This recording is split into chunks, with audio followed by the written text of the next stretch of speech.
The speed force exists between heartbeats, in the spaces where lightning decides which path to take. It's the engine of velocity itself, the cosmic current that turns potential into motion. Barry Allen had spent years learning to trust it, to let that crackling red energy carry him beyond the possible. But trust becomes terror when the force suddenly screams. He'd been chasing a temporal anomaly through Central City when reality simply tore. Not like a breach or a wormhole. This was reality recognizing it had been wounded. The speed force erupted around him in colors it had never shown before, throwing him sideways through dimensions that weren't meant to exist. Barry felt his molecules scatter across a dozen different physics systems, each one trying to claim him, rewrite him, erase him. Then Wakanda's sky split open with crimson lightning. The dimensional rift carved a burning scar across blue sky above the Golden City, and Barry Allen fell through screaming. His speed force, aura flickered like a dying star as he plummeted toward the ground, still moving at velocities that would vaporize anyone else. He hit the energy barrier surrounding Wakanda's palace hard enough to light up every sensor in the building, then bounced, tumbled, and finally crashed into the courtyard in an explosion of red electricity and shattered stone. For 3 seconds, Barry couldn't move.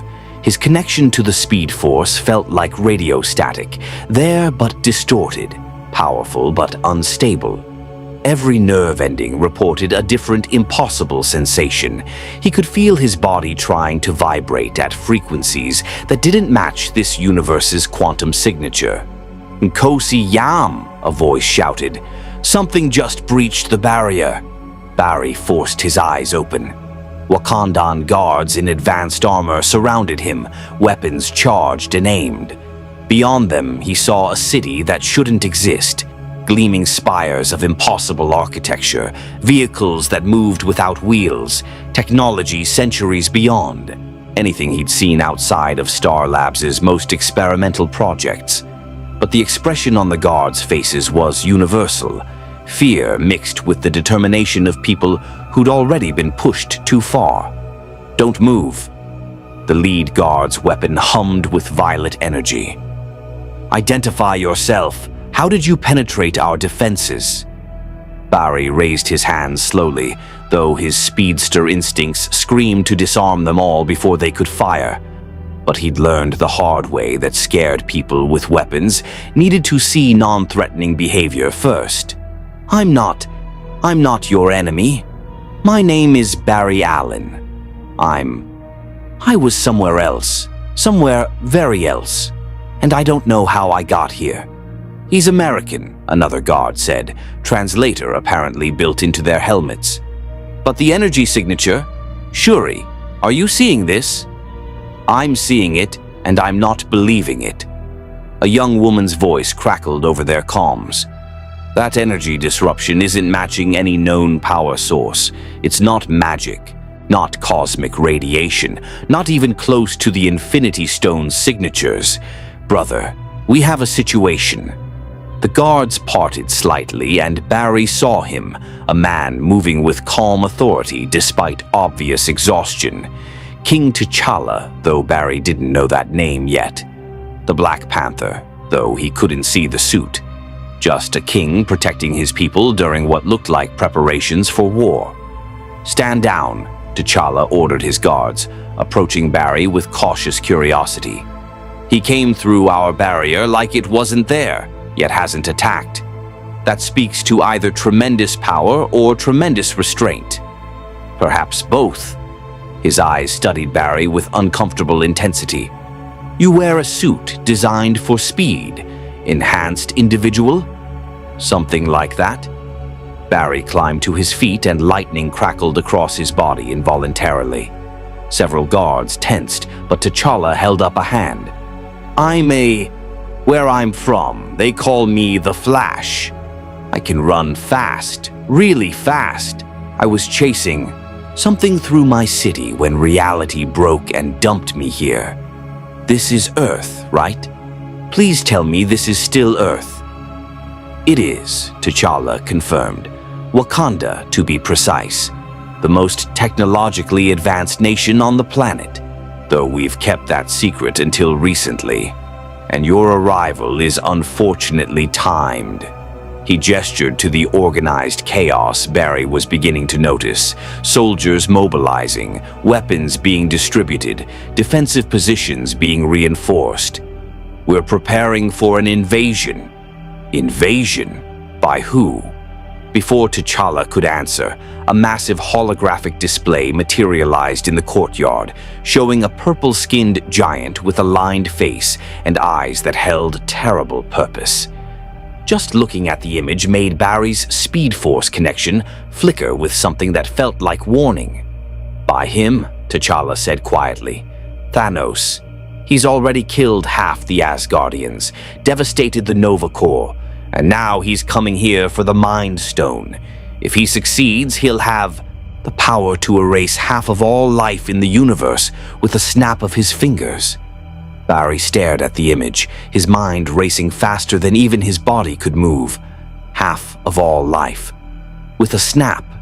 He'd faced world-ending threats before. Reverse Flash, Zoom, Savitar. But this was different. This was cosmically, impossibly different. Then I guess, Barry said, lightning beginning to dance more steadily across his hands as his connection stabilized. We'd better make sure he doesn't get that stone. If you want to see more characters enter different universes, hit that subscribe button and drop the name of a character and the universe you'd want to see them in down in the comments below. This is going to be one hell of a collision. The medical bay was controlled chaos. Vision lay on a surgical platform, the Mind Stone glowing in his forehead, while a young woman Barry now knew as Shuri worked with tools that made Star Labs look primitive. Holographic displays surrounded her, showing the intricate connection between Vision's neural network and the Infinity Stone embedded in his skull. This is delicate work, Shuri said without looking up as T'Challa led Barry inside. I'm literally reprogramming 2 million neurons while keeping him alive and conscious. So, whoever your lightning friend is, he needs to not disrupt my equipment with electromagnetic interference.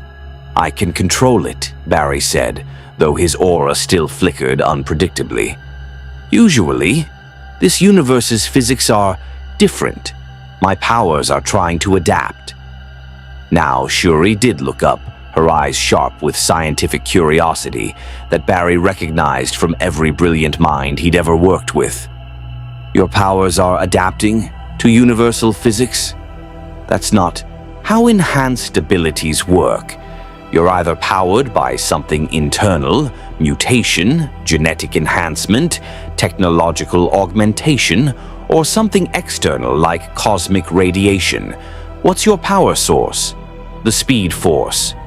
Barry moved closer to her displays, careful to keep his electromagnetic field dampened. It's hard to explain. An extra-dimensional energy field that exists outside normal space-time. It connects to the kinetic energy of all motion in my universe, lets me tap into velocity itself.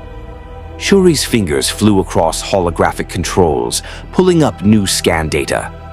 When you crashed through our barrier, every sensor in Wakanda registered the impact. You weren't just moving fast.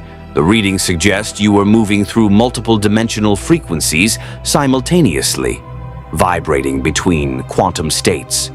That's how I phase through solid matter, Barry confirmed. Match my molecule's vibration to the spaces between atoms in whatever I'm passing through. It's also how I accidentally started traveling through time once, which was terrifying and I try not to do anymore. Time travel. Shuri stopped working on Vision entirely, turning to face Barry with an expression mixing excitement and alarm. You can manipulate temporal flow, not on purpose and not safely. Every time I've messed with time, I've made things worse, created new timelines, changed history, nearly erased myself from existence. The Speed Force lets me perceive time differently when I'm running fast enough. Seconds stretch into minutes, but actually changing the past? Barry shook his head.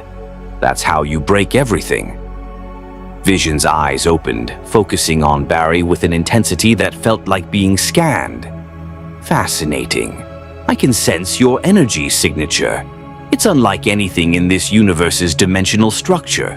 The Mind Stone perceives you as temporally unstable, multiple quantum states occupying the same space-time coordinates. That's poetic, Barry said. Also sounds dangerous. It is. Vision tried to sit up, but Shuri pushed him back down with surprising force for someone half his size. You stay still, she commanded. I'm about 70% done separating your consciousness from the stone.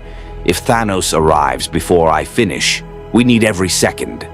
She glanced at Barry. Speaking of which, you said you can run really fast. Define really fast. Barry considered how to explain. I've broken the sound barrier without trying since I was a rookie. On a good day, I can approach light speed.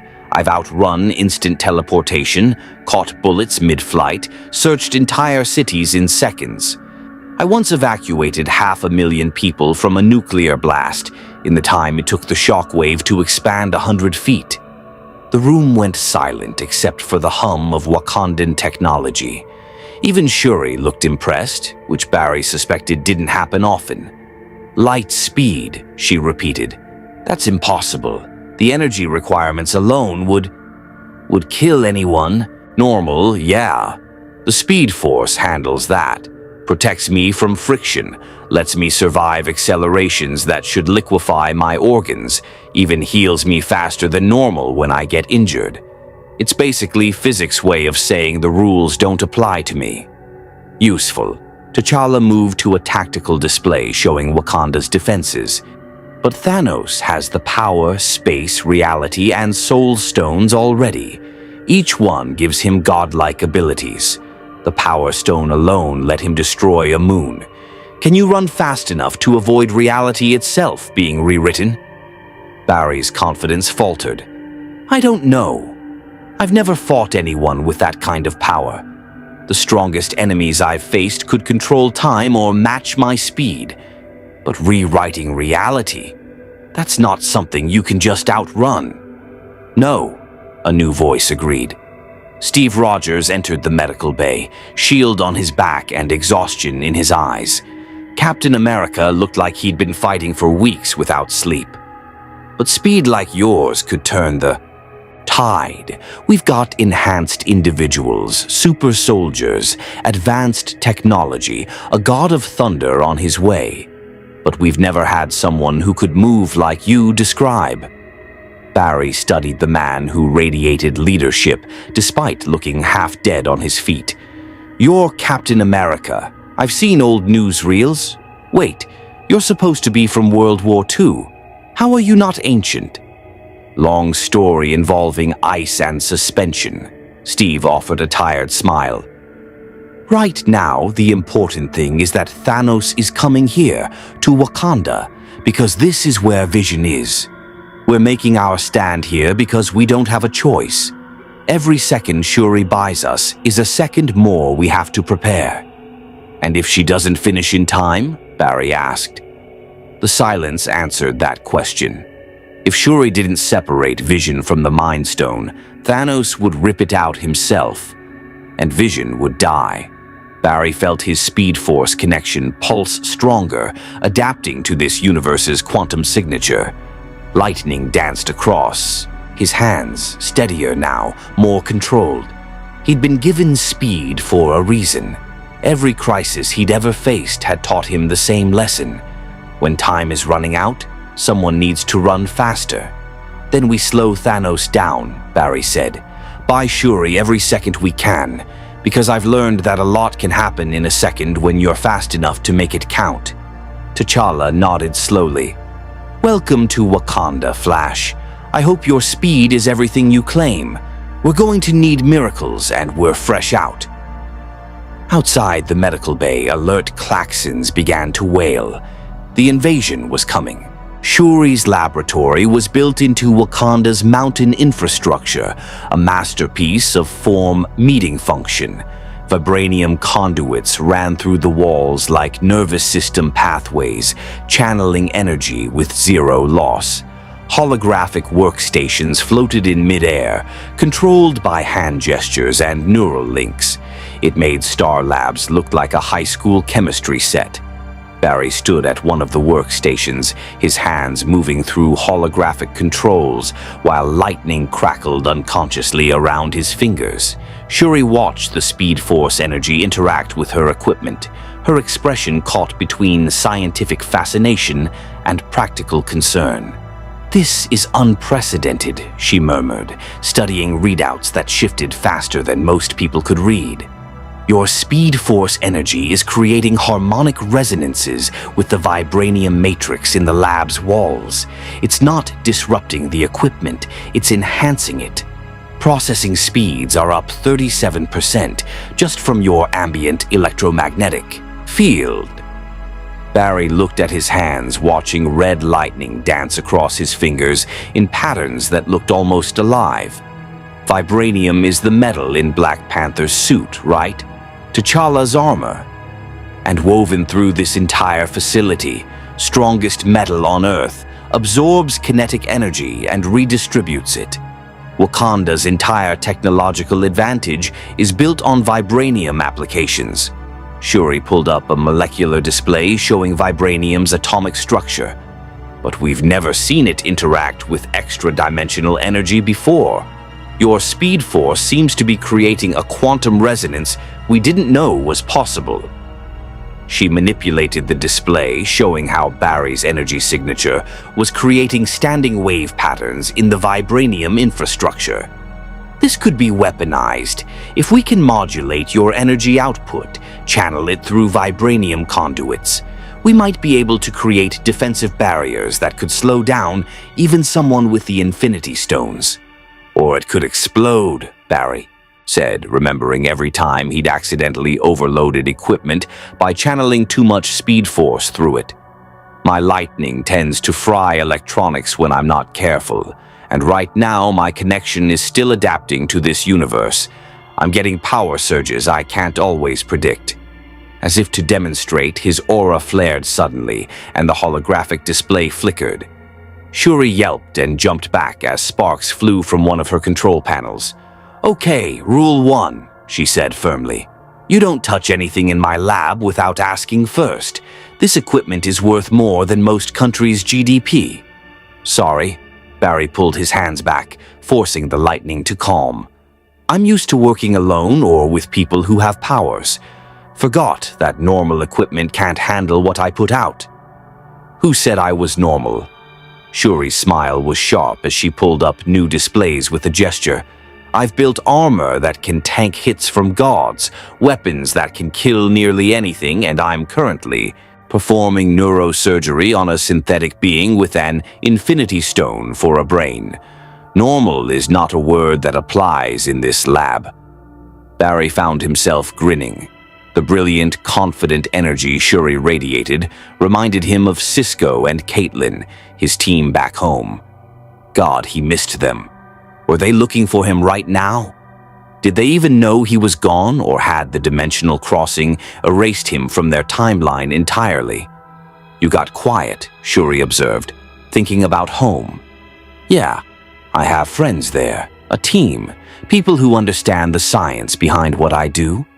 Barry watched his lightning fade to a dull glow. "I don't even know if I can get back. The Speed Force has never thrown me this far before." "We'll figure it out." Shuri's voice carried absolute certainty.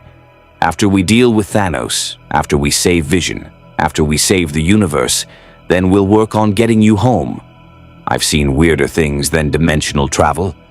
We have a raccoon with guns and a talking tree fighting. With us, you'll fit right in." Before Barry could ask what she meant by that, the laboratory's main display lit up with an urgent message from T'Challa. "Shuri, Flash, we have incoming signatures. Thor has arrived with reinforcements, and we're detecting spatial distortions at the edge of the atmosphere. Thanos' ships are beginning their approach." Barry's entire body tensed, Speed Force energy crackling more intensely. How long until they arrive? Minutes, perhaps less if he uses the space stone to teleport his forces directly to our position.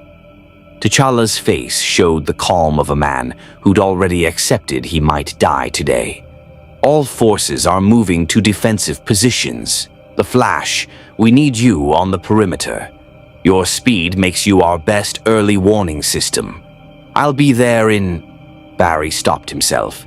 He'd been about to say, in a flash, which was his usual line, but somehow it felt too flippant for the weight of this moment. I'll be there. The connection cut out. Shuri immediately pulled up tactical displays showing Wakanda's defensive layout.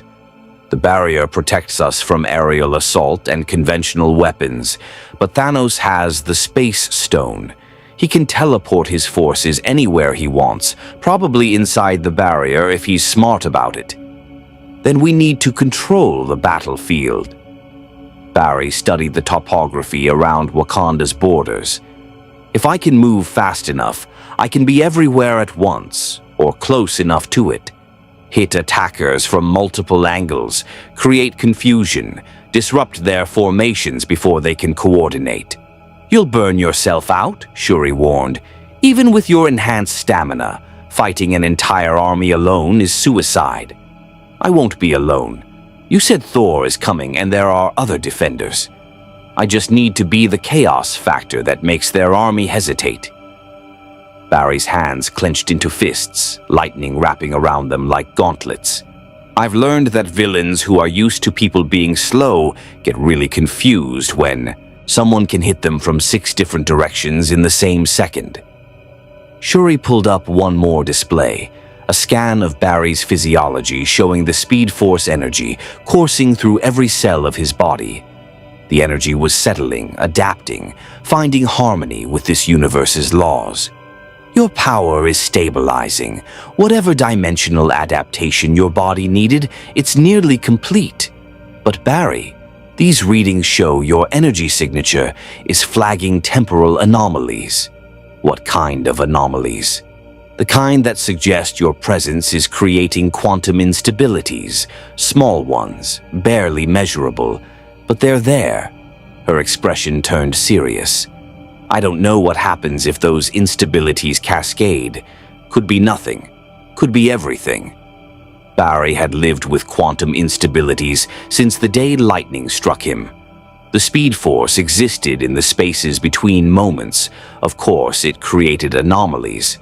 But in his universe, the Speed Force was a constant, a law of nature. Here, it was an intruder. We'll worry about temporal mechanics later, Barry said. Right now, people need protection, and that's something I actually know how to do.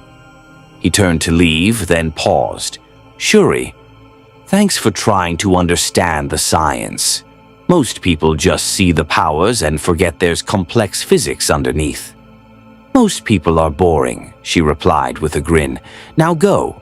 Run fast, hit hard, and try not to die. I'd like to study your energy signature more before you become a martyr. Barry smiled despite the fear coiling in his gut. Then he was gone. A streak of red lightning that tore through the laboratory and out into Wakanda's gleaming corridors, moving so fast that the sound of his passage arrived seconds after he'd already left. Behind him, Shuri watched her scanners track his velocity, Mach 7 and still accelerating through the palace. Bast, protect us all, she whispered. We're going to need every impossible thing we can get. The temporal distortion hit Barry like a sledgehammer to the skull. He was running perimeter surveillance around Wakanda's borders, testing his top speed in this universe. Mach 11 so far and still climbing, when the Speed Force suddenly screamed a warning. Time itself flexed around him, and for one horrifying instant, Barry perceived a dozen different timelines overlapping the present moment. In one, Wakanda burned. In another, a gauntlet snapped and half the world turned to ash. In a third, Thor's axe struck true and a purple titan fell. Each timeline flickered past his consciousness like frames from a film reel, there and gone before he could fully process them.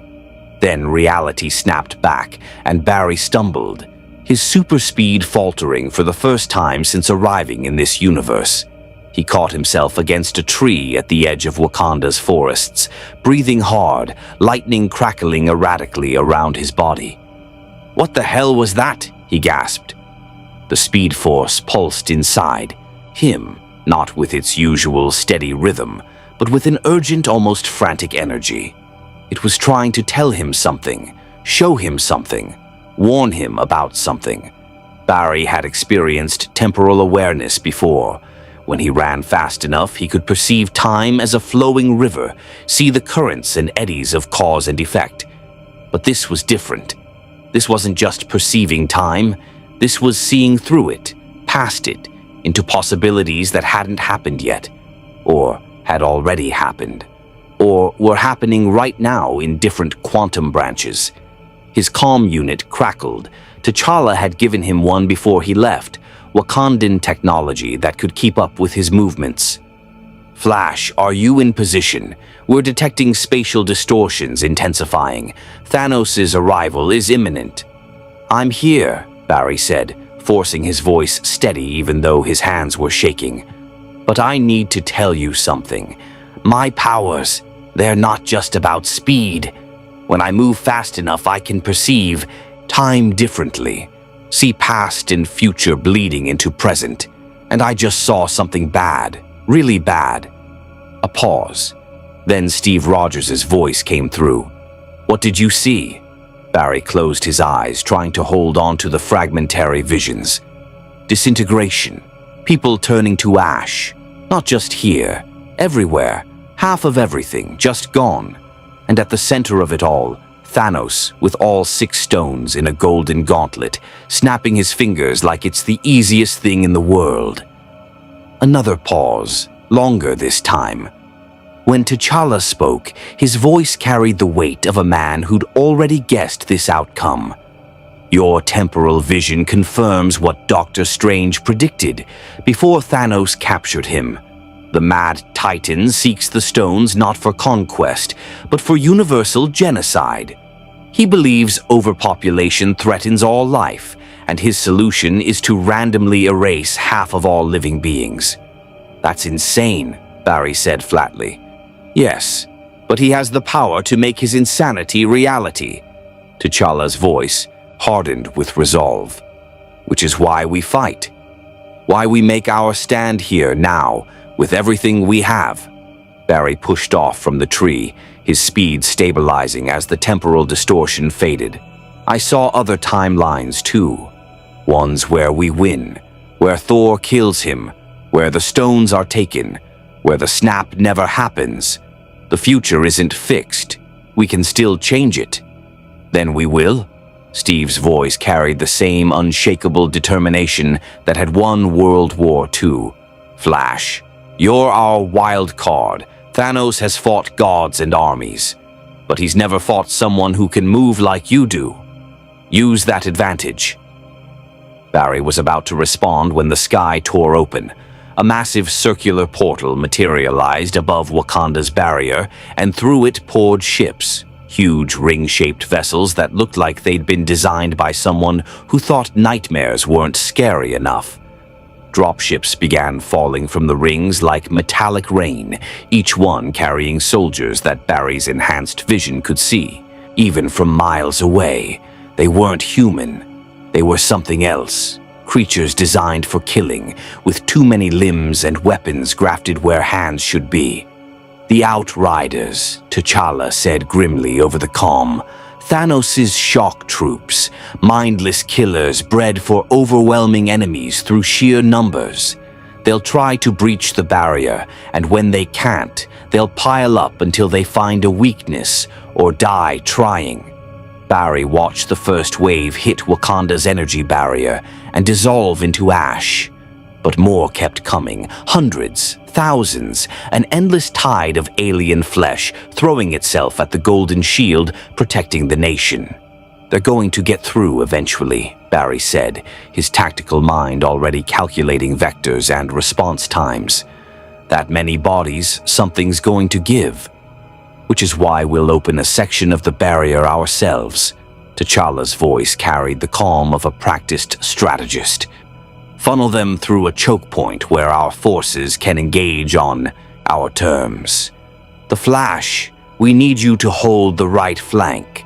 Keep them from flanking our main force. How many soldiers do you have on the right flank?"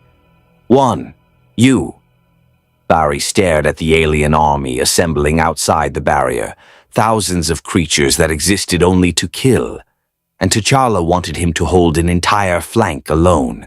Then he remembered he could be in 100 places in the same second, could hit a target from every angle before they even knew he was there, could create a wall of velocity that nothing could cross without being shattered. "Okay," Barry said, red lightning beginning to build around his body until he glowed like a crimson star. "Let's see how these Outriders handle someone who fights at the speed of light." The barrier section opened, the horde charged through, screaming in alien voices that promised death. And Barry Allen became a crimson blur that turned the battlefield into a physics demonstration. He hit the first wave at Mach 9, his fists impacting alien flesh with enough kinetic energy to liquefy bone. The sonic boom from his passage alone knocked dozens of Outriders off their feet. Barry didn't stop, couldn't stop. He ricocheted from enemy to enemy like a bullet made of lightning, each impact precisely calculated to incapacitate without losing momentum. To the Outriders, it looked like red lightning had gained consciousness and decided they needed to die. One moment, their front line was charging toward Wakandan forces. The next, they were airborne, struck by impacts they never saw coming from angles that shouldn't exist. Barry ran figure eights through their formation, his enhanced perception letting him track every enemy simultaneously. Dodge left, strike twice, pivot, accelerate, jump over the first row while kicking the second, land running, build speed, create a vortex that scatters the third wave like leaves. But more kept coming. For every 10 Outriders Barry incapacitated, 20 more poured through the barrier. His Speed Force reserves were holding. He could maintain this pace for hours if needed, but the sheer numbers were forcing him to cover more ground, spread himself thinner. Then he felt it again, that temporal distortion, stronger this time. And through the Speed Force's warning, Barry understood. Thanos was here, not in a ship, not waiting. Here now, somewhere on the battlefield. And he'd just seen Barry run. The temporal distortion intensified into a scream that only Barry could hear. The Speed Force wasn't just warning him anymore, it was showing him, forcing images directly into his mind with urgent clarity. Thanos standing over Vision's broken body. The golden gauntlet complete with all 6 stones, that terrible snap echoing across quantum dimensions. And underneath it all, a counter-timer counting down in Barry's consciousness. Not minutes, seconds. Thanos had already landed. Barry stopped mid-strike, an Outrider frozen in his perception as time stretched around him. His enhanced awareness could feel the Titan's presence like gravity made conscious, a massive weight pressing down on reality itself, bending causality by simply existing.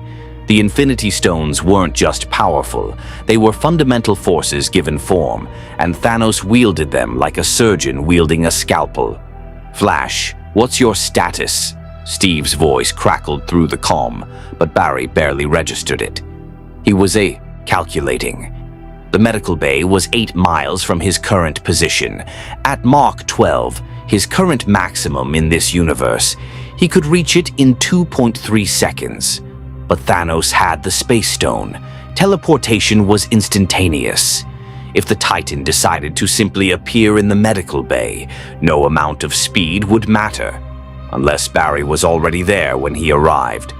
"I'm leaving the flank," Barry said, already moving before Steve could respond. The Outrider in front of him didn't even register his departure. One instant, a red blur was about to strike. The next, it was simply gone, and the wind of passage arrived 3 seconds later. Barry pushed harder, faster, burning speed force energy with reckless intensity. Mach 13. Mach 14. The world around him blurred into abstract impressions, color and light and motion reduced to their fundamental components. He could feel his molecular structure destabilizing slightly from the strain, vibrating at frequencies this universe's physics weren't quite ready to accommodate. The medical bay's entrance appeared ahead. Barry hit the doorway at Mach 15 and forced himself to decelerate in the span of 3 feet, a maneuver that should have liquefied his organs, but the speed force handled with casual efficiency. He skidded to a stop inside the bay, lightning crackling across every surface as his excess kinetic energy discharged. Shuri spun from her surgical station, eyes wide. "What are you?" "Thanos is coming here. Now!" Barry's words came out machine gun fast even at normal speed, his temporal perception still accelerated. "I can feel him. The Space Stone is about to tear open right outside, and when it does," Space screamed. Reality folded in on itself with a sound like existence clearing its throat, and a portal of blue energy materialized in the medical bay's center. Through it stepped Thanos, 8 feet of armored mass with eyes that had seen civilizations die and felt nothing. The Infinity Gauntlet on his left hand blazed with 4 stones: power, purple; space, blue; reality, red; and soul, orange. Each one pulsed with barely contained cosmic energy. "Impressive," Thanos rumbled, his voice carrying the weight of certainty that came from never being wrong. "The temporal anomaly I sensed was you, a speedster from another dimension if my readings are correct. The Soul Stone shows me your nature, a man who runs from his problems, given the power to run from anything." Barry's fists clenched, lightning wrapping around them like living gauntlets. "You don't know anything about me, don't I?" Thanos stepped fully into the bay, and the temperature dropped 10 degrees from his presence alone. "You fled your universe by accident, crashed into mine during its darkest hour, and now you think your speed makes you a hero. But speed is merely motion, boy. Motion without purpose is just sound and fury." Behind Thanos, Shuri was frantically manipulating her holographic controls, trying to accelerate Vision's procedure. The synthetic man lay helpless on the surgical platform, the Mind Stone still glowing in his forehead, so close to being removed, but not close enough. "I'm not letting you take that stone," Barry said, moving to put himself between Thanos and Vision. Every instinct screamed at him to attack, to move faster than thought and strike before the Titan could react. But he remembered the temporal vision, remembered seeing attempts to fight Thanos fail over and over across multiple timelines. Speed alone wouldn't win this. He needed to be smarter. "You cannot stop me." Thanos raised the gauntlet, and the Space Stone flared. "I can be anywhere. The Power Stone lets me destroy anything. Reality bends to my will, and the Soul Stone has already shown me your weakness." Blue energy erupted from the gauntlet, and suddenly Barry was fighting in 6 places simultaneously. Thanos hadn't just teleported, he'd created spatial duplicates, each one corporeal, each one capable of independent action. They surrounded Barry, forming a cage of purple flesh and cosmic power. Barry's mind raced faster than his body. 6 opponents, each with the same capabilities. He could theoretically move fast enough to hit all of them before they could coordinate, but that assumed normal physics. The Reality Stone let Thanos rewrite the rules. "Shuri, how long?" Barry shouted, already moving. 90 seconds. Too long, far too long. Barry became a red blur, striking at the nearest Thanos duplicate. His fist connected with enough force to shatter concrete and passed through the Titan like he was made of smoke. An illusion. The Reality Stone making him fight ghosts. "You're fast," Thanos acknowledged, and all 6 versions spoke simultaneously in perfect sync. "But I am inevitable." The real Thanos, and Barry had no idea which one, raised the gauntlet again. The Power Stone ignited with purple fury, and a beam of pure destruction lanced toward Vision's surgical platform. Barry moved on instinct. He couldn't let that beam hit Vision, couldn't let Shuri's work be destroyed, couldn't let Thanos win. So he did the only thing his speedster brain could calculate. In the microsecond he had to react. He intercepted it. The Power Stone's energy hit Barry at the speed of light, and for an instant that stretched into eternity, every atom in his body screamed. The speed force flared around him like a shield, absorbing the cosmic radiation, deflecting the worst of the destruction. But it wasn't enough.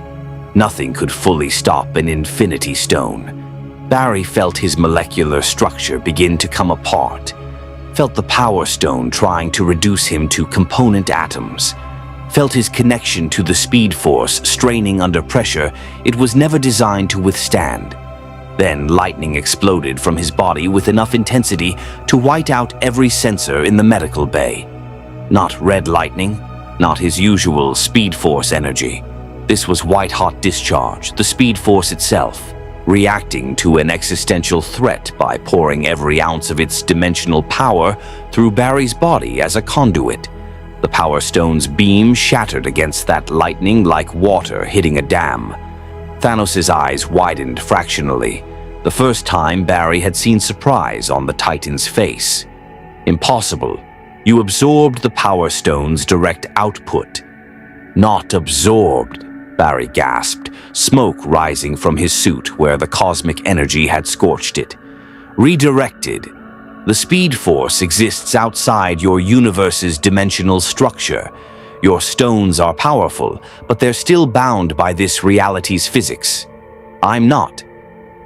For a moment, genuine interest flickered across Thanos' face. Fascinating. A living anchor to another dimension. The Soul Stone was right. You are unique. Under different circumstances, I might have studied you further. The gauntlet blazed again, but this time with the combined light of all 4 stones. Space folded, reality bent, power gathered, and soul pierced. But circumstances are what they are, Thanos finished, and I have a destiny to fulfill. The medical bay's walls simply ceased to exist as reality rewrote them. Space compressed, forcing Barry, Shuri, and Vision into an ever-shrinking bubble of existence. Power built in the air like the universe's worst static charge. And through it all, the Soul Stone gleamed with orange light that seemed to see directly into Barry's core. Barry tried to run, to vibrate through the collapsing space, to do anything. But the Space Stone had already calculated every possible trajectory. Reality was limiting his options. Power was draining his Speed Force reserves, and Soul was whispering truths he didn't want to hear. You cannot save everyone. You have never saved everyone. You will fail here as you failed before. 60 seconds, Shuri screamed, still working frantically even as the surgical platform began to distort. 60 seconds.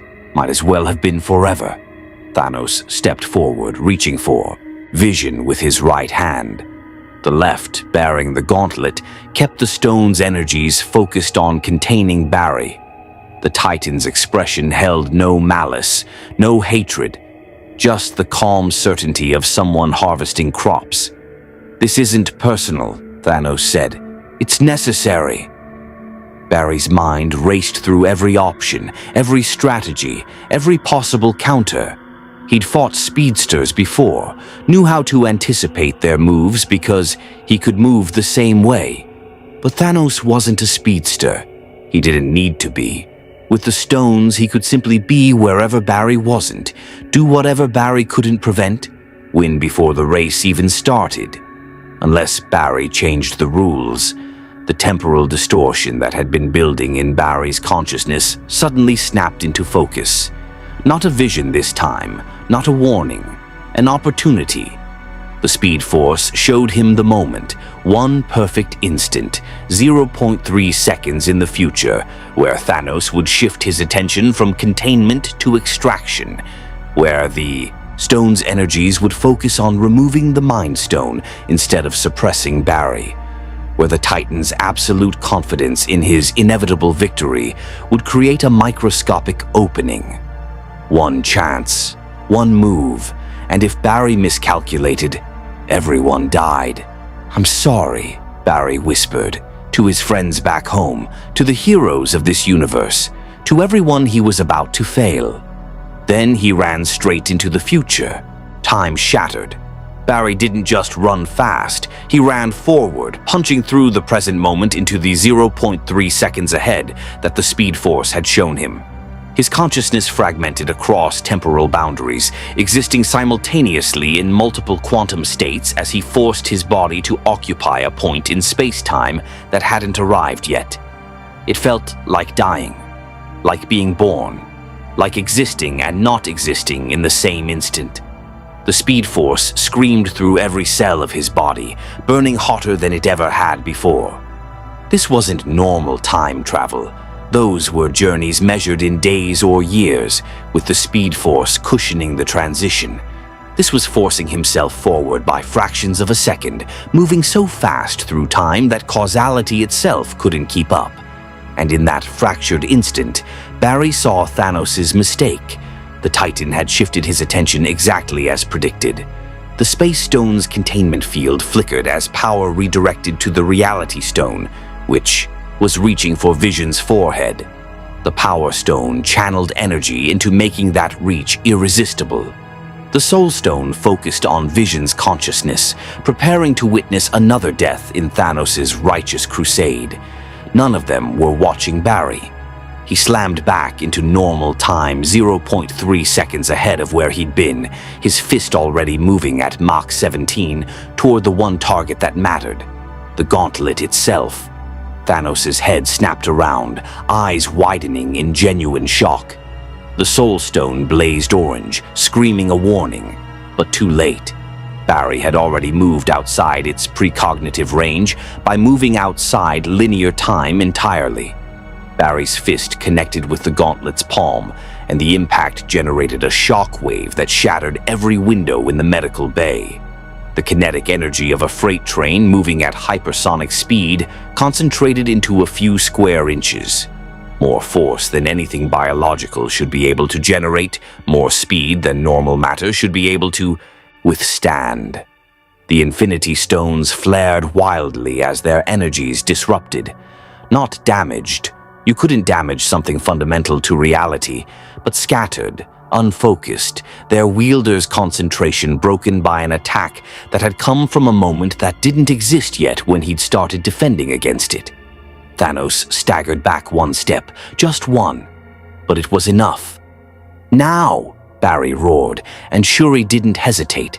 Her surgical tools became weapons, vibranium scalpels moving with precision born from thousands of hours of practice. The Mind Stone's connections to Vision's neural network severed in a cascade of golden light and synthetic screaming. Vision convulsed on the platform, his body trying to remain alive as the thing that had powered his consciousness for years was torn away. The Mind Stone came free. For one perfect instant, it hung in the air between Shuri's tools, a gem of yellow light containing the concentrated essence of thought itself, the key to understanding all consciousness in the universe. Then Thanos' hand closed around it. He'd moved faster than Barry could react, the Space Stone teleporting him across the medical bay in literally zero time. The Reality Stone had already restored his focus. The Power Stone blazed with renewed intensity, and the Soul Stone whispered that this moment, this exact sequence of events, had always been destined to happen. "Impressive," Thanos said, and this time there was genuine respect in his voice. "You are the first being to strike me who wasn't empowered by Infinity Stones or godhood. Your speed transcends this universe's normal physical laws. Under different circumstances, I would have enjoyed studying you further." He raised the gauntlet, and the Mind Stone settled into the final empty socket with a click that echoed through dimensional barriers. 6 stones, 6 aspects of existence given physical form: power, space, reality, soul, time, mind, all united under one will. The gauntlet blazed with rainbow, light that hurt to look at directly. Thanos staggered slightly under the power surge, his arms smoking where the energies burned through even his enhanced physiology. But his expression never wavered from that calm, terrible certainty. "I am sorry," he said, and shockingly seemed to mean it. "But this is necessary. The universe is finite, its resources finite. If life continues unchecked, all life will cease. I am the only one willing to act, the only one strong enough to do what must be done." Barry tried to move, to run, to do anything, but the Time Stone had already activated. Green energy surrounded him like amber, and Barry felt his connection to the Speed Force simply stop. Not severed, stopped. Frozen in a moment of time that refused to progress, a quantum state locked into stasis by the fundamental force that governed causality itself. He could still think, could still perceive. The Speed Force granted him that much. His consciousness operated faster than normal time, so, even frozen, his mind raced, but his body wouldn't respond. Couldn't respond. The Time Stone had removed him from the flow of events. "Don't do this," Steve Rogers' voice came through Barry's calm, still somehow functional even in temporal stasis. "There are other ways. We can find another solution." "I've been searching for solutions for decades," Thanos replied, not unkindly. "Watched my own world die from overpopulation, witnessed countless civilizations collapse under the weight of their own success. The solution is simple mathematics. Half the universe gone. The other half given resources to flourish, random, dispassionate, fair. It's murder," Shuri spat, still standing protectively over Vision's unconscious body. "You're not a savior. You're a monster with delusions of righteousness." "Perhaps." Thanos studied the completed gauntlet, rainbow light playing across his scarred face. "History will judge. But history will have a future to judge from because of what I do here, today." He raised his left hand. The Infinity Stones blazed in perfect synchronization, 6 fundamental forces of reality responding to a single will.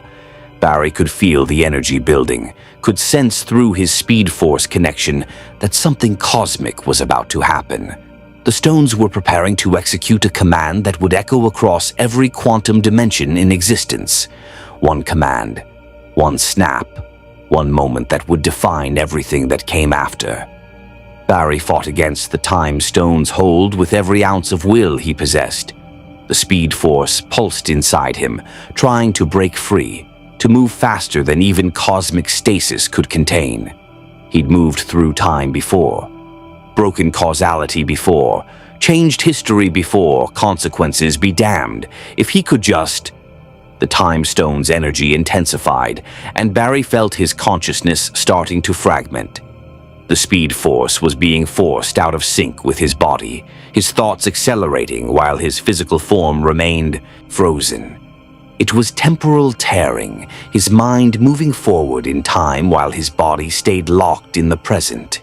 And through that tearing, Barry saw, not the future, not exactly. The Speed Force showed him the moment of the snap from 1,000 different angles, 1,000,000 different quantum perspectives simultaneously. He saw the energy ripple outward from Thanos' gesture, saw it ignore distance and time and physical barriers, saw it calculate with mathematical precision exactly half of all living beings across the entire universe. Saw his friends, people he'd just met but already cared about, begin to dissolve.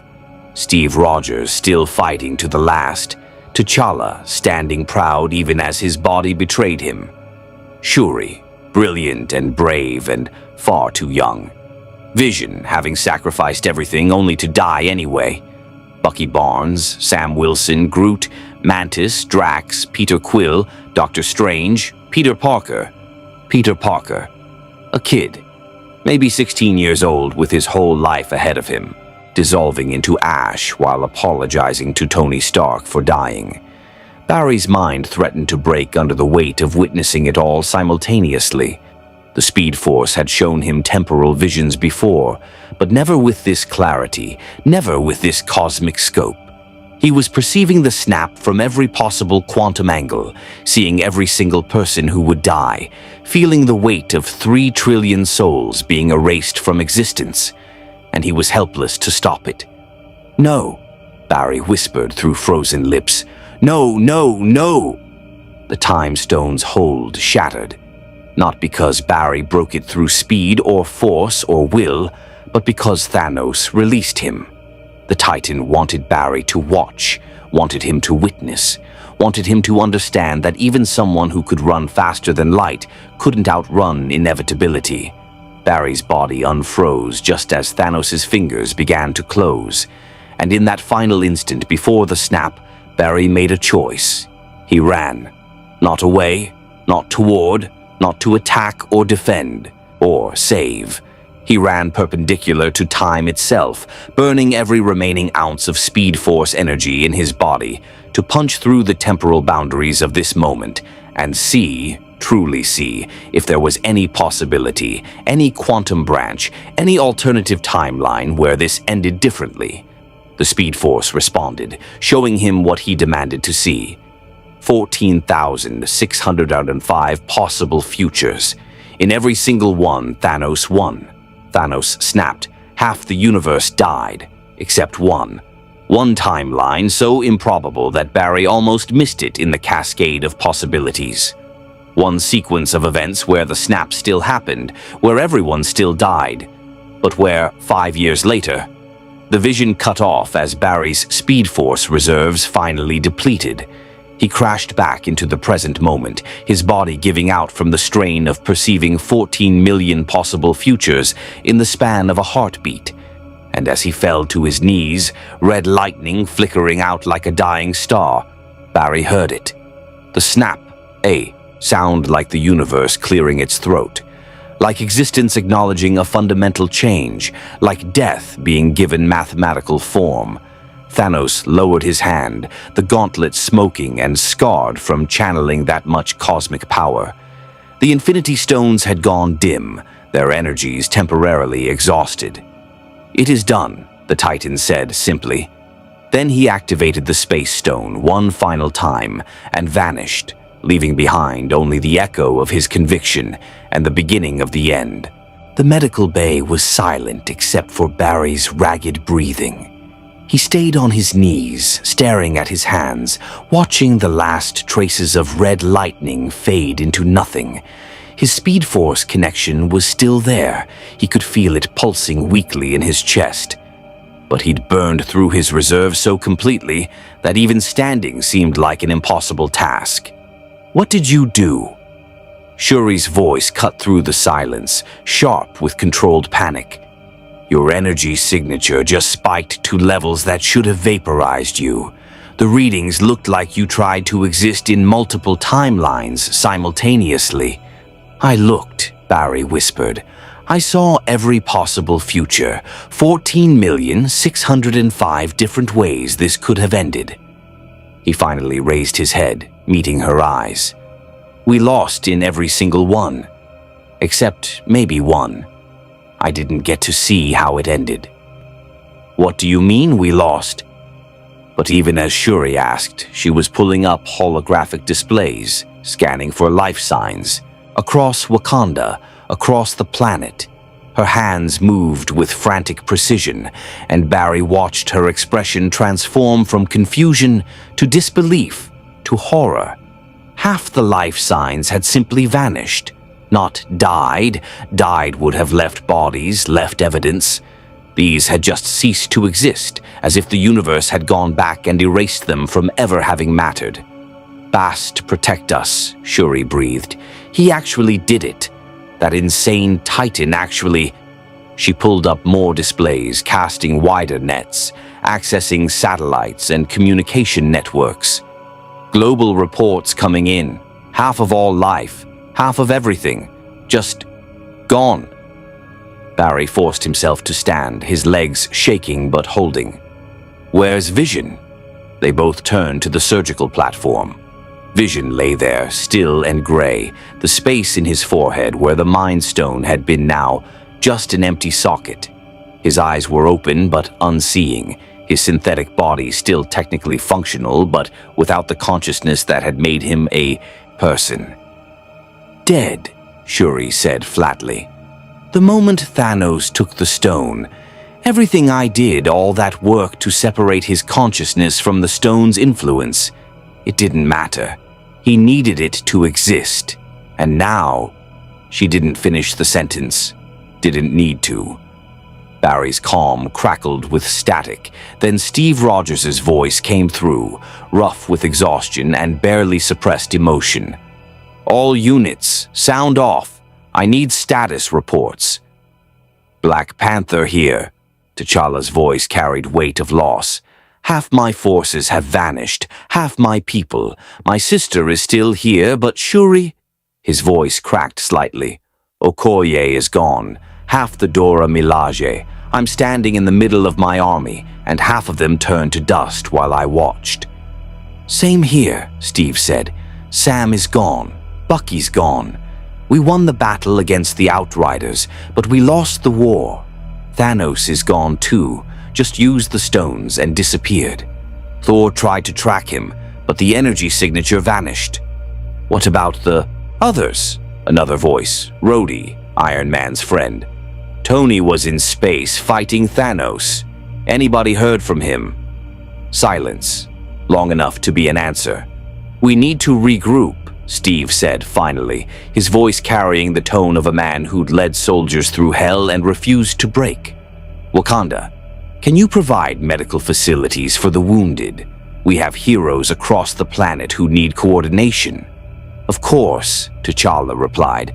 Shuri, prepare the facilities. I'll coordinate with what's left of our government. He paused. The Flash, are you still mobile? Barry tested his legs, felt the Speed Force beginning to rebuild its reserves, slowly, painfully, but rebuilding. I can move, not fast, but I can help. Good. We need every able body for search and rescue. Half the planet's population just vanished. There are going to be crashes, fires, infrastructure failures. People who were being operated on when their surgeons disappeared, planes without pilots, children without parents. The full scope of the catastrophe hit Barry like a physical blow. He'd been so focused on the fight, on Thanos, on preventing the snap that he hadn't considered the immediate aftermath. 14 million people hadn't just died. They'd been erased from existence while in the middle of living their lives.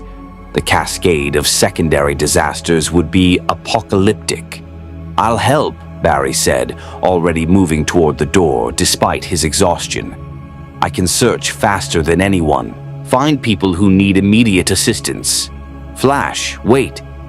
Shuri's voice stopped him. She was staring at her holographic displays with an expression that mixed scientific fascination with existential dread. Your energy signature. It's not degrading. Every other energy source in Wakanda is showing fluctuations from the snap. The stone's energy rippled through every quantum dimension. But your Speed Force connection is completely stable. It's like the snap didn't even register as an event to whatever dimension you're connected to. Barry considered that. The Speed Force exists outside normal space-time. If the Infinity Stones affect only this universe's dimensional structure, then you're anchored to something the stones couldn't erase. Shuri pulled up more detailed scans. Everyone who vanished, the stones removed them from this reality, wiped them from existence so completely that only people who directly witnessed them are retaining memories. But you're connected to an external dimensional framework. The snap couldn't touch you. Which means I'm not going anywhere, Barry said softly. Understanding clicked into place. I can't be dusted because I'm not fully part of this universe. I'm an anchor to something outside Thanos' reach. More than that. Shuri's eyes gleamed with the first hint of hope Barry had seen since the snap. If you're anchored outside this universe's causality, if your Speed Force connection transcends the Infinity Stone's influence, you might be the key to undoing this. How? Thanos won. He has all 6 stones. Even if I could find him, I'm not strong enough to take the gauntlet by force. Barry gestured at his still smoking suit, evidence of how close he'd come to being destroyed by the Power Stone. I got one good hit in because he wasn't expecting me to move through time. That trick won't work twice. Then we don't take the gauntlet by force. Shuri pulled up a new display, complex temporal mathematics that made even Barry's physics background hurt to look at. You said you saw futures, 14 million possibilities and one where we win. That means time travel is possible, means we can change this. No. Barry's voice came out harder than intended. I've changed time before, created alternate timelines, broke causality, made things worse every single time I tried to fix the past. Time travel doesn't work the way you think it does. Change one thing and 100 other things break. Even if those 100 things are half the universe being dead, Shuri challenged. Barry, I understand caution. I understand fear of unintended consequences, but billions just died, and you have the power to potentially undo that. We have to try. We will try, a new voice said. Thor entered the medical bay, and Barry was struck by how diminished the god looked. Not physically, he was still massive, still carried an axe that crackled with lightning, but his eyes held the weight of someone who'd lost everything. But not rashly, not without planning. Thanos spent years preparing for this moment. We cannot simply run blindly at the problem, even with speed on our side. Barry wanted to argue, but Thor was right. Running blindly at problems was exactly what had gotten Barry in trouble every time he'd messed with time. The Flashpoint Paradox. Savitar. Every crisis where he'd thought speed was the answer and discovered it was just another way to fail. So what do we do? Barry asked. We survive, Steve Rogers said, appearing in the doorway with Thor. The super soldier looked like he'd aged a decade in the past hour. We help the people who are left. We figure out what resources we still have, and we find everyone who can help us fix this. There's someone, Thor said slowly, clearly weighing his words, on Earth, a woman named Carol Danvers. I've heard of her, a warrior with cosmic power who operates in space. If anyone else survived who might have the strength to challenge Thanos, finding her is step 1, Steve agreed. Step 2 is locating Tony and Nebula. They're still out there somewhere. Step 3 is figuring out if there's any way to reverse what Thanos did. The stones used to perform the snap are still out there, Shuri added. And if Barry's temporal vision showed one future where we win, that means a path exists. We just have to find it. Barry looked around the room at these people, heroes he'd known for less than a day, fighting a battle that wasn't his fight in a universe that wasn't his home. Logic said he should focus on finding a way back to his own dimension, back to his own friends and problems. But he'd watched them die, watched half the universe dissolve into ash because he hadn't been fast enough, smart enough, strong enough to stop it. He'd perceived their deaths from 14 million different quantum angles, felt the weight of 3 trillion souls being erased. He couldn't run from that, wouldn't run from that. Okay, Barry said, red lightning beginning to flicker weakly around his hands as his Speed Force reserves continued rebuilding. I'm in. Whatever it takes to fix this, to bring them back, I'm in. Steve nodded, the first hint of something like hope crossing his features. Welcome to the Avengers, Flash. Now let's get to work. 3 hours after the snap, Barry Allen stood in Wakanda's war room, staring at a holographic display that showed the scope of the catastrophe. Half of Earth's population gone. Half of every population on every world across the universe.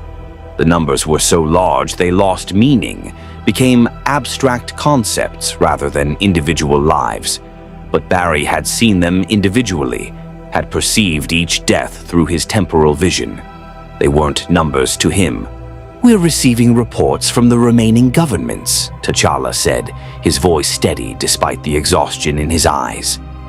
The king hadn't stopped moving since the snap, coordinating rescue efforts, stabilizing infrastructure, preventing the kind of total societal collapse that could kill millions more.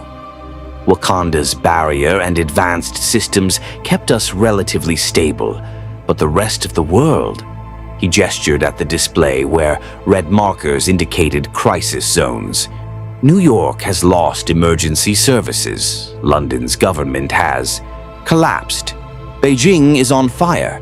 This is just Earth. We have no way of knowing the full extent across the galaxy. Barry had spent those 3 hours doing what he did best, moving. Even with his Speed Force reserves depleted, he'd managed to reach Mach 6, which was enough to search massive areas in minutes. He'd pulled people from burning buildings, stopped vehicles from crashing after their drivers vanished, rescued 100,000 people from immediate danger. It wasn't enough. Could never be enough. For every person he saved, a dozen more died in disasters he couldn't prevent. "I've contacted everyone I can reach," Steve said, studying a different display showing superhero responses. "Clint Barton's family is gone. Wife, kids, all of them. He's not responding to calls. Rocket is the only Guardian left. The rest of his team vanished. Carol Danvers hasn't responded to the page yet, but that system was designed for emergencies. She'll come." "What about Tony Stark?" Shuri asked. "If he was in space when this happened, then he's either alive on whatever ship he was on, or he's floating in the void." Rhodey's voice was carefully controlled, but Barry could hear the fear underneath. "We have no way to reach him. No way to even know if he survived." Barry's enhanced hearing picked up something the others missed, a faint sonic boom from outside the war room, getting closer. He tensed, Speed Force energy crackling to life despite his exhaustion. "Someone's incoming, fast!" The war room's window shattered inward and a figure landed in a crouch. A woman in blue and red, glowing with golden energy. Carol Danvers, Captain Marvel, and even Barry's speedster instincts screamed that she was dangerous in a way few beings were. "Where's Fury?" she demanded, her voice carrying barely controlled fury. "Where's Nick Fury and what the hell happened?" The room went silent. Finally, Steve stepped forward. "Nick was in New York when it happened. He sent you a page. First, old pager, I'm told. Then he vanished, turned to dust like half of everyone else." Carol's glow intensified, power bleeding off her in visible waves. "Explain. Now." They did. T'Challa, Steve, and Shuri tag-teamed the explanation while Barry listened, studying this new player. Carol Danvers radiated power on a level he'd only felt from a few beings, cosmic tier threats who could reshape reality through sheer force. The Speed Force whispered that she was connected to the Space Stone somehow, had absorbed its energy and made it part of herself. If anyone could fight Thanos, it was her. So a purple Titan got all 6 Infinity Stones and killed half the universe. Carol's voice could have cut steel. "And where is he now?" "Gone," Thor said heavily. "He used the stones and vanished. We don't know where." "Then we find him." Carol's fists clenched, energy dancing between her fingers. "We hunt him down. We take the stones. And we undo this." "It's not that simple," Barry said, and felt Carol's attention lock onto him like a targeting laser. "I'm from another dimension. Long story. But I can perceive time differently when I tap into my powers. Before the snap, I looked forward, saw 14 million possible futures. We lost in all but one of them. Then we make sure we're in that one future," Carol shot back. "What did you see?" "Not enough." Barry felt the frustration burning in his chest. The vision cut off before I could see how it ended. But I know it involves time travel.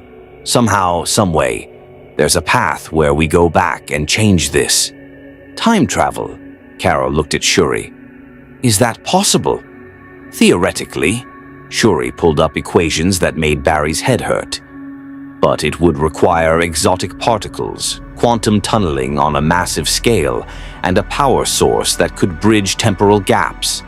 The kind of energy we're talking about would normally require an infinity stone. Which Thanos has, Rhodey pointed out. All 6 of them. The room fell into frustrated silence. They had a theoretical solution, time travel, but no practical way to achieve it. They had power in Carol, intelligence in Shuri, leadership in Steve and T'Challa, and speed in Barry.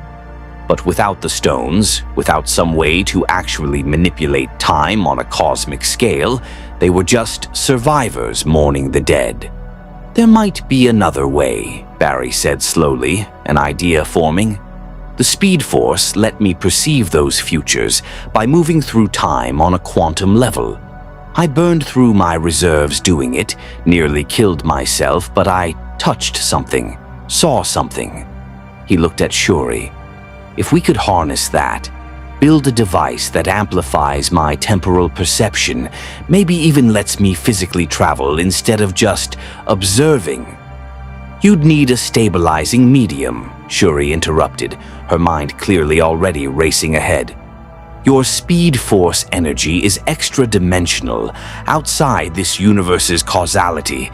To anchor it, to channel it safely, we'd need something that can interface between your dimension and ours. Vibranium, Barry realized. When I first arrived, you said it was creating harmonic resonances with my Speed Force. What if we could amplify that? Shuri's fingers danced across holographic controls, pulling up data from Barry's earlier scans. It's possible. Vibranium absorbs and redistributes kinetic energy. Your Speed Force is kinetic energy given sentient form. If we could create a resonance chamber, tune it to your specific frequency. She paused, calculations running across her displays. It would take time, weeks, maybe months, and we'd be working from theoretical physics that hasn't been tested. But it's a chance, Barry pressed. Better than sitting here waiting for Thanos to finish what he started. The snap was his end game, Thor said quietly. He believes he saved the universe. He won't attack again unless we force him to. Then maybe we need to force him, Carol suggested. Find where he's hiding, hit him before he's expecting it. Take the gauntlet while he's vulnerable. He'll be expecting that. Steve's tactical mind was clearly working. Thanos isn't a fool. He'll have defenses, plans for retaliation. Going after him directly is exactly what he'd anticipate. So we do the thing he won't anticipate, Barry said. We build a time machine. We go back to before he got the stones. We stop this before it starts. The room considered that. It was insane, impossible, the kind of plan that only worked in desperate fiction. But they were desperate, and fiction had become reality the moment half the universe dissolved into ash. It will take resources we might not have, T'Challa warned. Wakanda can provide vibranium and technology, but building something on this scale while the world collapses around us, we'll make it work, Steve said with absolute conviction, because we don't have a choice. This is the fight. This is what we do until we win or die trying. Barry felt something shift in his chest, his Speed Force connection pulsing with renewed strength. It was responding to their determination, to their refusal to surrender even when logic said they should. The Speed Force had always been tied to hope, to moving forward no matter what stood in the way. And these people had hope, battered, exhausted, mourning, but still hoping. Okay, Barry said, lightning dancing across his hands with renewed intensity. Let's build a time machine and save the universe. How hard can it be? Shuri laughed, short, sharp, bordering on hysteria. "You're insane. This is insane, but I'm in." "As am I," T'Challa agreed. "And me," Steve added. One by one, everyone in the room committed. Thor, Rhodey, Carol, Natasha Romanoff, who'd been silent until now. Bruce Banner, trapped in his Hulk form but still brilliant. Rocket, when they brought the raccoon in on the plan. They were going to attempt the impossible. Build a device that could send someone back through time, change history, and undo a cosmic atrocity performed by a being with the power of God. And somehow, Barry Allen, the Flash, speedster from another dimension entirely, had become central to that plan. "One question," Carol said as they began planning in earnest. "When we do this, when we go back, what's to stop us from making things worse? Time travel isn't exactly stable." Barry met her eyes and saw his own fear reflected back. "Nothing. Absolutely nothing. But the alternative is accepting that half the universe stays dead forever. So we take the risk, we face the consequences, and we try like hell to get it right." "No pressure," Shuri muttered, already pulling up schematics for what she was calling the quantum temporal bridge. Barry looked at the plans taking shape on holographic displays, felt his Speed Force reserves continuing to rebuild, and thought about the one future he'd seen where they won. He didn't know how it ended. Didn't know if he survived, if any of them survived, if the cost of victory would be worse than the cost of defeat. But he knew they had to try. Outside the war room, the sun was setting over Wakanda. Half the world was dark, not from night but from infrastructure collapse. Fires burned across multiple continents. Societies teetered on the edge of total breakdown. But in this room, heroes were planning, building, hoping, and Barry Allen, who'd run from his problems his entire life, had finally found the one problem he couldn't run from.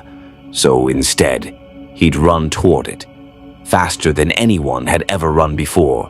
Whatever it took. 23 days after the snap, Barry Allen stood in Wakanda's quantum research facility, watching Shuri make final adjustments to something that shouldn't exist. The quantum temporal bridge rose 3 stories high, a cathedral of vibranium and crystallized Speed Force energy that pulsed with red lightning. It looked like someone had tried to build a particle accelerator and a dimensional gateway in the same space, then added enough exotic physics to make Einstein weep. "This is either going to work perfectly or vaporize you across multiple timelines," Shuri said cheerfully, not looking up from her holographic controls. "I'm putting the odds at 60-40 in favor of vaporization." "That's better than I expected," Barry admitted. His suit had been upgraded. Wakandan tech woven through the fabric, vibranium threads creating a resonance network that would amplify his Speed Force connection. He looked like something between the Flash and a Wakandan warrior, red and gold and humming with potential energy. The past 3 weeks had been brutal. Half the world's infrastructure had collapsed, requiring constant intervention from the remaining heroes. Barry had run himself to exhaustion every day, saving lives in Chicago, preventing a nuclear meltdown in France, evacuating flood victims in Bangladesh. The Speed Force kept him going, but even that had limits. And every night he dreamed of the snap.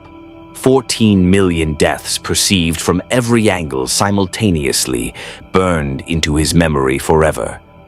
"The theory is sound," Shuri continued, manipulating her displays.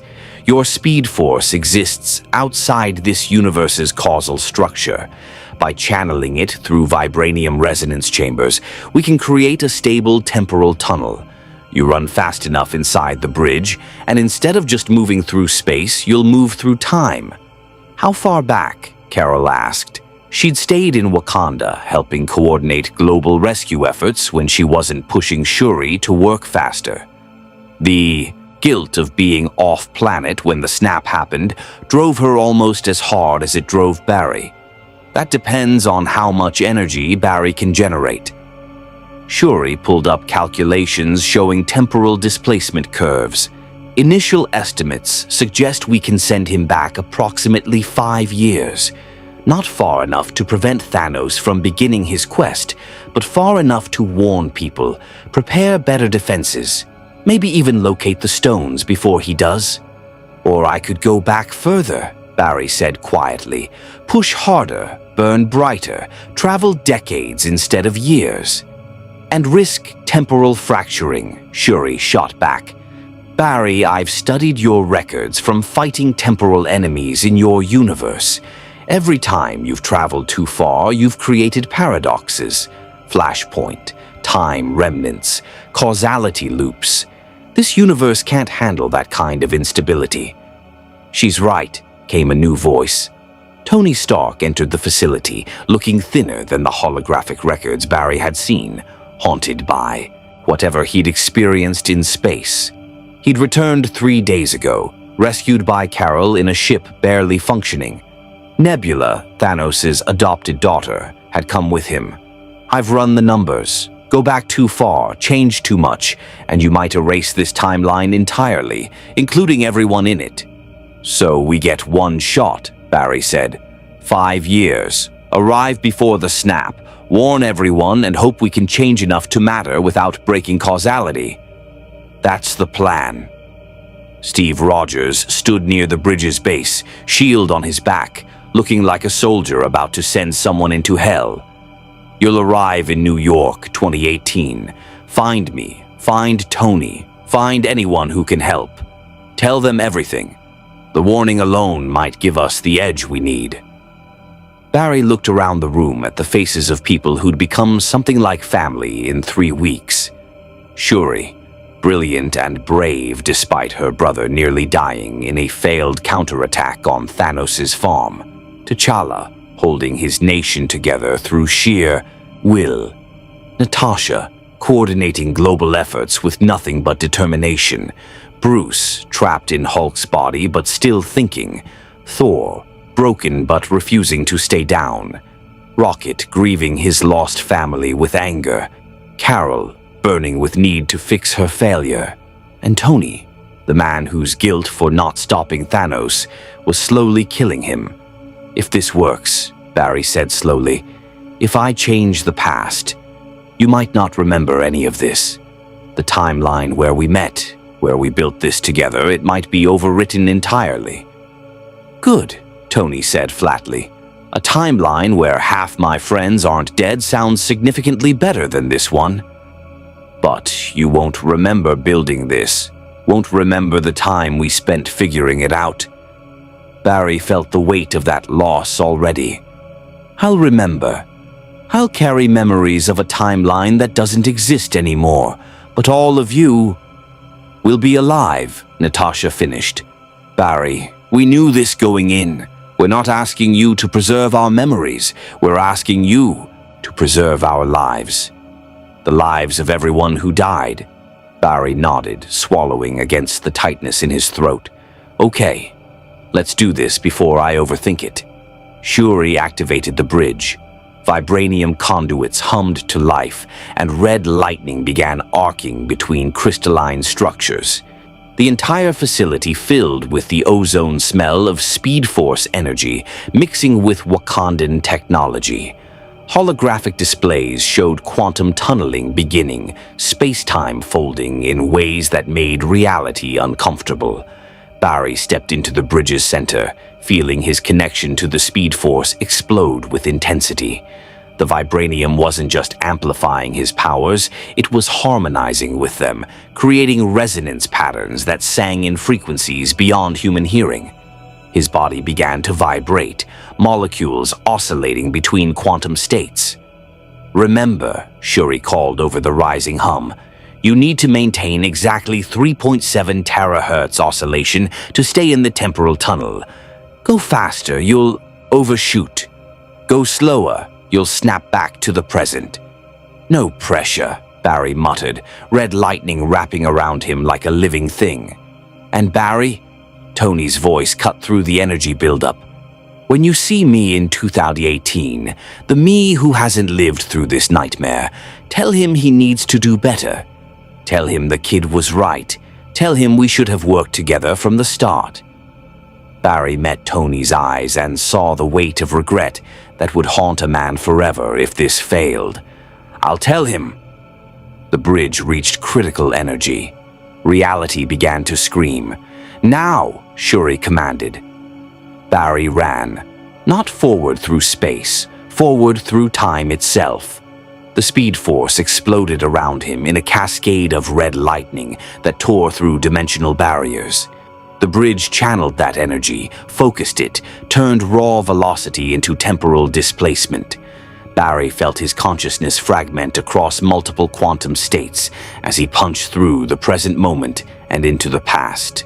Time became a physical sensation, a river he was swimming upstream against, every second burning through speed force reserves that Shuri's technology desperately tried to replenish.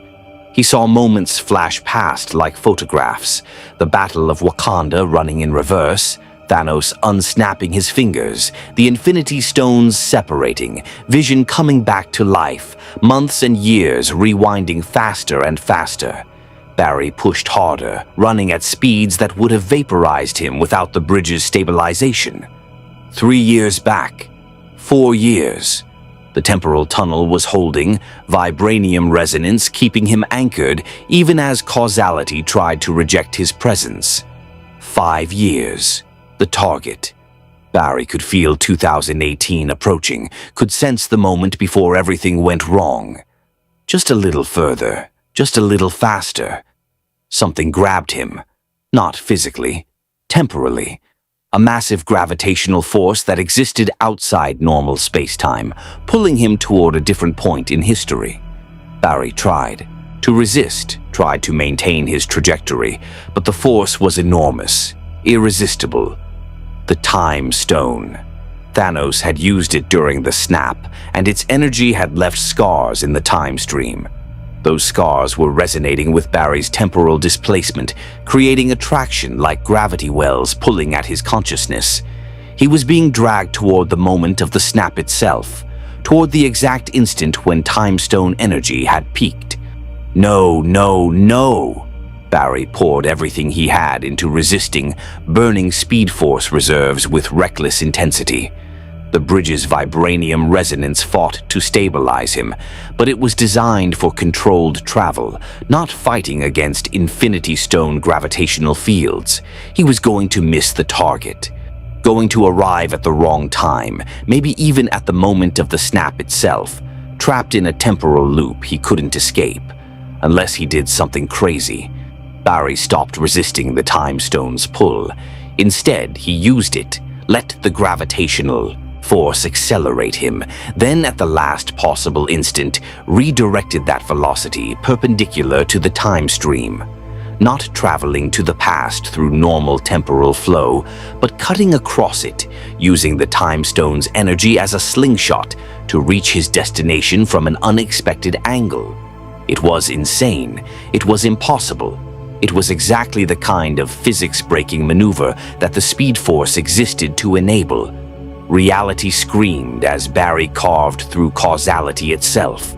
And then he was through, tumbling out of the time stream and into New York City, 2018, 3 months before Thanos arrived at Earth. Barry crashed into the streets of Manhattan with enough force to crater the asphalt. His suit smoked from temporal friction, his body vibrating at frequencies that made reality uncomfortable around him, his speed force connection nearly depleted from the journey. But he was here. He'd made it. Now he just had to convince Earth's mightiest heroes that he was from the future and they needed to prepare for cosmic genocide. "No problem," Barry muttered, forcing himself to stand on shaking legs. "I've done weirder things before." Civilians were already backing away, phones out, recording the crater and the strange man in red and gold who'd appeared from nowhere. Barry could hear sirens approaching, NYPD first, probably SHIELD right behind them. He needed to make contact with the Avengers before someone with more guns than sense decided he was a threat. His comm unit crackled, barely functional after the temporal journey, but Shuri's engineering was holding. Flash to Avengers. Flash to Avengers. This is Barry Allen, and I'm from 5 years in your future. I need to speak with Tony Stark, Steve Rogers, or anyone else who can authorize planetary defense protocols. It's about Thanos and the Infinity Stones, and we have approximately 3 months before half the universe dies. The comm went silent. Barry waited, counting seconds, watching the crowd grow larger and the first police cars screech to a halt around his crater. Then a voice responded, smooth, artificial, distinctly not human. Mr. Allen, this is Friday, Mr. Stark's AI. Your energy signature matches nothing in our databases.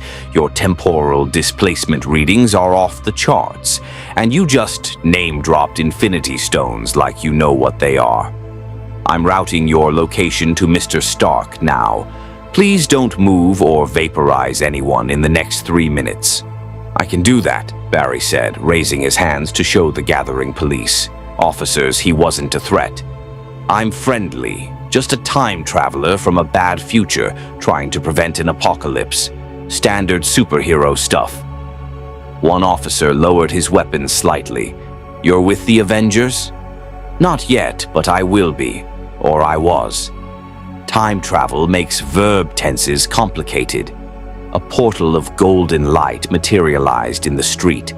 Not a Speed Force breach, but something else. Magic, Barry realized, as a man in blue robes stepped through wearing an amulet that made Barry's temporal senses scream. The Eye of Agamotto. The Time Stone itself and the man carrying it was radiating magical energy that felt like reality wrapped around a human framework. Doctor Strange had to be. You're carrying temporal displacement energy, Strange said without preamble, his eyes glowing briefly as he examined Barry with senses beyond normal perception. Energy that's consistent with forward time travel, specifically from approximately 5 years in Earth's future. You've also got extra-dimensional quantum signatures that don't match this universe's physical laws. He paused. Who are you and what's your warning? Barry felt relief flood through him. Someone who understood temporal mechanics, who could verify his story, who might actually listen.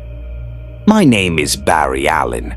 I'm from another dimension entirely, DC Universe, if that means anything to you. Got pulled here by accident during a dimensional crisis.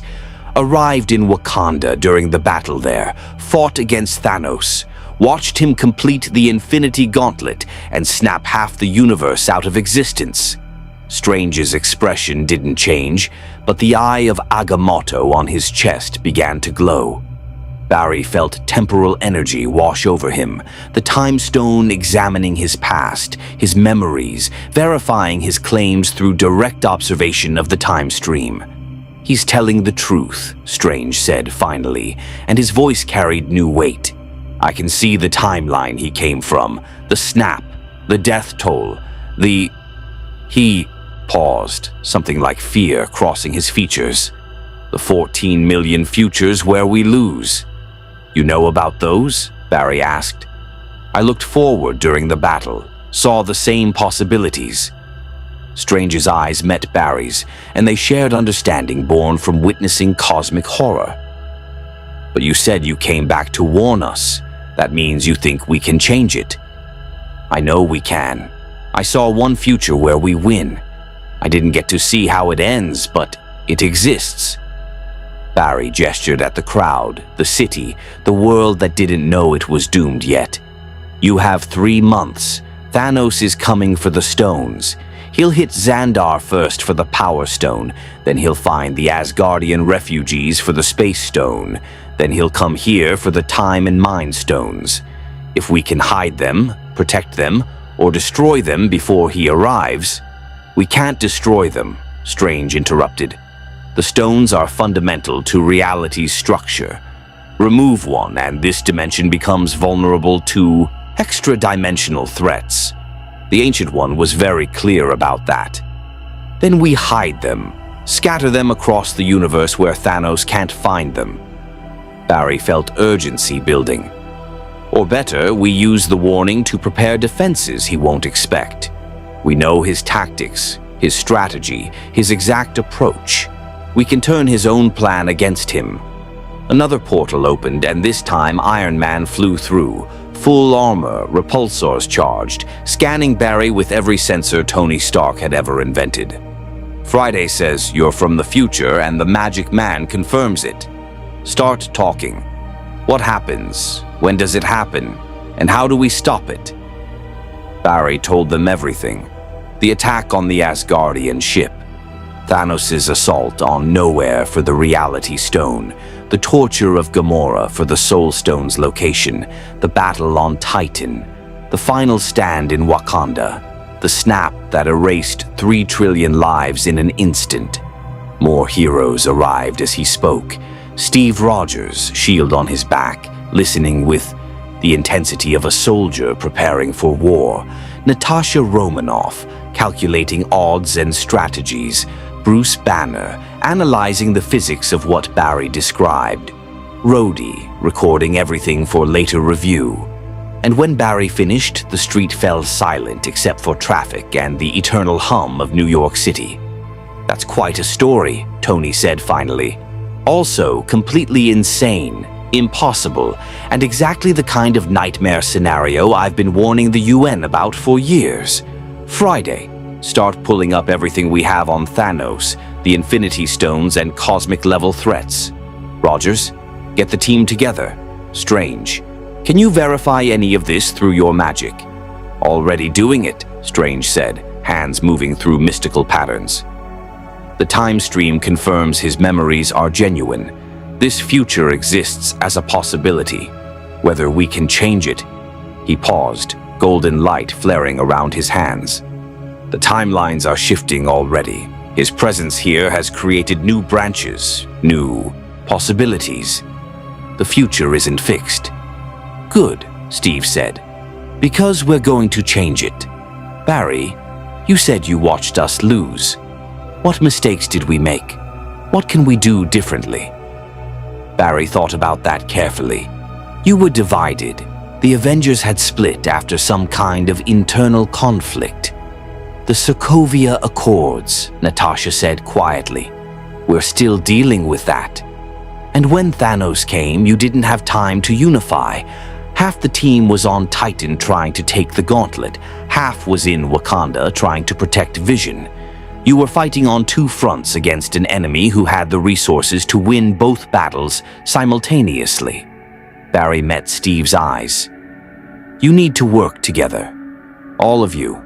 No divisions, no old grudges, just unified defense." "He's right," Tony admitted grudgingly, looking at Steve. "Rogers, I know we've got history, but if what Barry says is true—" "It is true," Steve interrupted. "And you're right. We fix this now, we fight together, or we die, divided." He extended his hand. "Truce?" Tony stared at the offered hand for a long moment. Then he deactivated his faceplate and gripped Steve's hand firmly. "Truce. Now let's figure out how to kill a Titan." Barry felt something shift, not in the time stream, but in probability itself. The future where they lost was becoming less certain, the timeline where they won growing stronger. It wasn't guaranteed. They still had to fight, to plan, to execute perfectly against an enemy with godlike power. But now they had a chance, a real chance. "First step," Strange said, "is securing the stones we already have. The Time Stone stays with me. I can defend it. The Mind Stone in Vision needs better protection, and we need to warn Xandar and the Asgardians before Thanos hits them." "I can help with that," Carol's voice said, and Barry turned to see Captain Marvel descending from the sky, glowing with cosmic power. But this was a different Carol, younger, less worn by loss, arriving in response to Friday's alert. If there's a cosmic threat coming, I need to be part of the defense." Barry grinned despite the exhaustion and fear. "Welcome to the team. You're going to be important. Trust me." Over the next 3 hours, they planned. Allocated resources, coordinated with Wakanda, sent warnings across the cosmos, prepared defenses that would make Thanos' straightforward assault impossible. It wasn't perfect. They still didn't have all the answers, still didn't know if changing this much would create worse problems. But they were trying, fighting, refusing to accept that half the universe had to die because one mad titan thought he knew better. And Barry Allen, speedster from another dimension, stood with Earth's mightiest heroes and felt something he hadn't felt since the snap: hope. 3 months later, when Thanos' ship arrived at Earth, they were ready. The Mad Titan found not a divided, desperate resistance, but a unified front. Asgardian refugees safely relocated, the Power Stone hidden where even the Space Stone couldn't reach it, Vision's Mind Stone protected by defenses that would cost Thanos precious time he didn't have. And most importantly, heroes who knew exactly what he planned and had spent months preparing counters to every strategy. The battle was brutal.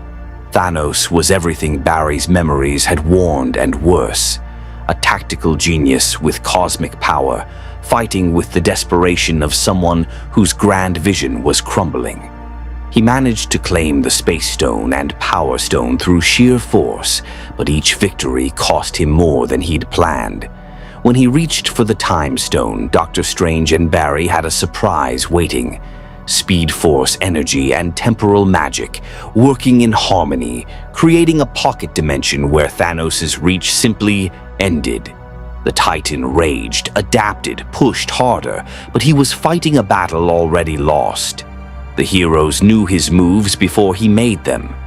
In the end, it was Thor's axe that struck true, buried deep in Thanos' chest before he could snap, before he could complete his terrible mathematics. The Titan fell on Wakanda's battlefield, the gauntlet incomplete, his vision of balance dying with him. Barry stood among the survivors, watching medics treat wounded, seeing heroes exhausted but alive, and felt the weight of 2 timelines pressing on his consciousness. One where everyone died, one where they lived, both real to him but only one existing for everyone else.